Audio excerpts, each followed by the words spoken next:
बच्चों, कैसे हैं आप सभी? मुझे आशा है आप सभी अच्छे और प्रसन्न होंगे। चलिए आज हम पढ़ते हैं पाठ 8 विशेषण। करते हैं इस पाठ की शुरुआत। किसी संज्ञा अथवा सर्वनाम के विषय में यदि कुछ विशेषता बताने की आवश्यकता होती है तो कुछ ऐसे ही शब्दों का प्रयोग किया जाता है जो उसके अर्थ को सीमित विशेषीकृत कर देते हैं। संज्ञा अथवा सर्वनाम का रूप, रंग, गुण, धर्म, संख्या या परिमाण बताकर उन्हें उनके समुदाय से अलग पहचान दिलवाने का यह कार्य विशेषण करता है। उसे हम विशेषण कहते हैं। चित्रों को देखकर उनके नीचे लिखे वाक्यों को पढ़कर समझिए। जैसे संतरा खट्टा है तो संतरा क्या है? खट्टा में विशेषता है खट्टा होना। दूसरा है आम मीठा है, आम की विशेषता है मीठा। काला कुत्ता भौंक रहा है तो कुत्ते की विशेषता क्या है? भौंकना। तो काला कुत्ता क्या कर रहा है? भौंक रहा है। उसी तरह आगे है बोतनी थोड़ा सा दूध है तो कितना दूध है? थोड़ा सा। पेड़ पर दो पक्षी बैठे हैं, कितने बैठे हैं? दो। फूल सुंदर है, फूल कैसा है? अर्थात सुंदर है। चित्रों के नीचे दिए गए वाक्यों में प्रयुक्त रंगीन शब्द खट्टा, मीठा, काला, थोड़ा सा, दो, सुंदर आदि शब्द संतरे, आम, कुत्ते, दूध, पक्षी में फूल के गुण, स्वभाव, परिमाण, मात्रा आदि का बोध करा रहे हैं। इन्हीं शब्दों को विशेषण कहते हैं। ध्यान दीजिए, संज्ञा अथवा सर्वनाम के गुण, स्वभाव, भाव, दशा, परिमाण, मात्रा, संख्या आदि की विशेषता या का बोध कराने वाले शब्द विशेषण कहलाते हैं।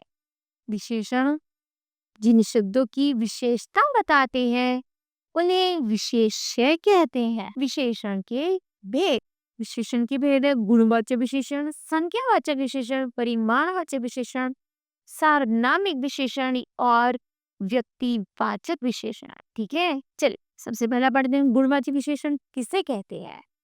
इन विशेषण से संज्ञा अथवा सर्वनाम शब्दों के गुण, दोष, रंग, आकार, दशा, स्वभाव आदि का बोध होता है।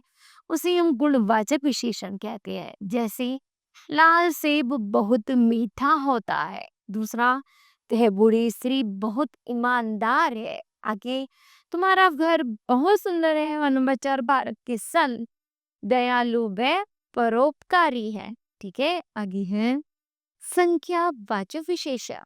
ये विशेषण संज्ञा या सर्वनाम शब्दों की संख्या बताते हैं। जैसे मेज पर 5 गिलास है, थाली में 3 कचोरी है और मकान में 5 कमरे हैं। अर्थात ये जो है क्या है? ये संख्या बता रहे हैं। उपयुक्त वाक्य में 5 शब्द गिलास की संख्या, 3 शब्द कचोरी की संख्या और 5 शब्द कमरों की संख्या बताते हैं। अतः 5, 3 तथा 5 शब्द संख्यावाचक विशेषण है। आगे है संख्यावाचक विशेषण के विशेषण 2 प्रकार के होते हैं। जैसे है निश्चित संख्यावाचक। इन विशेषण शब्दों से किसी निश्चित संख्या का बोध होता है। जैसे 4 घोड़े दौड़ रहे हैं, पखवाड़े में 15 दिन होते हैं और मैं 5वीं कक्षा में पढ़ता हूँ। आगे है अनिश्चित संख्यावाचक। इन विशेषण शब्दों से किसी निश्चित संख्या का बोध नहीं होता है। जैसे सभी लोग त्योहार की प्रतीक्षा करते हैं। आगे हजारों लोगों ने सर्कस का आनंद लिया। फिर है कुछ लड़कियां कक्षा में खेल रही थी। ठीक है, आगे है परिमाणवाचक विशेषण।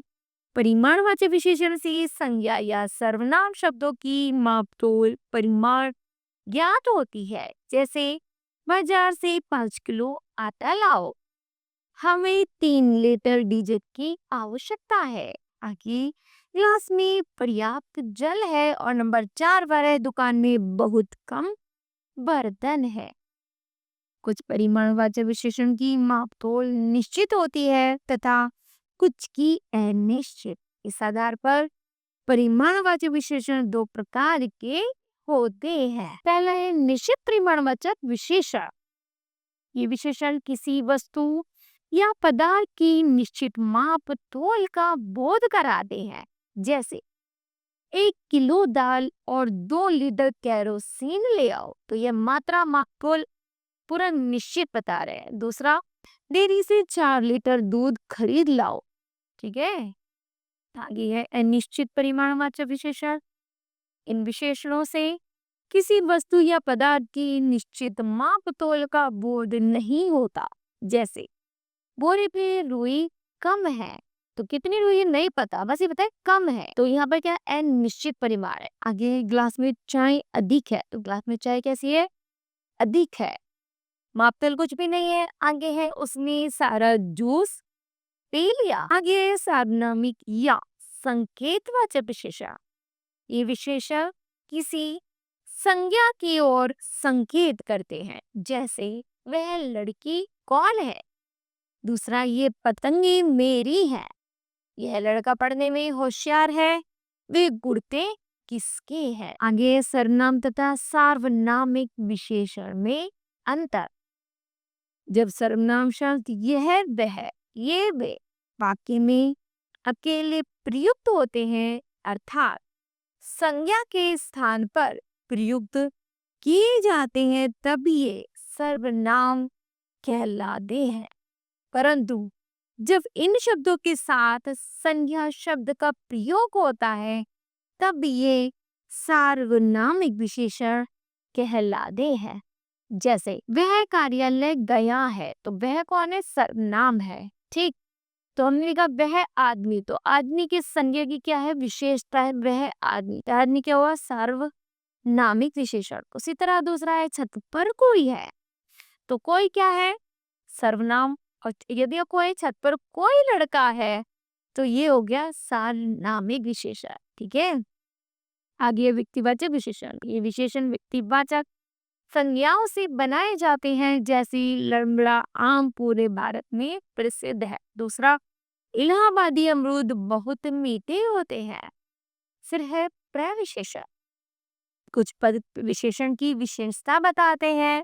ऐसे पदों को प्रविशेषण कहते हैं। जैसे मेरी दादी अत्यधिक दयालु है। दयालु है मतलब दयालु से ज्यादा।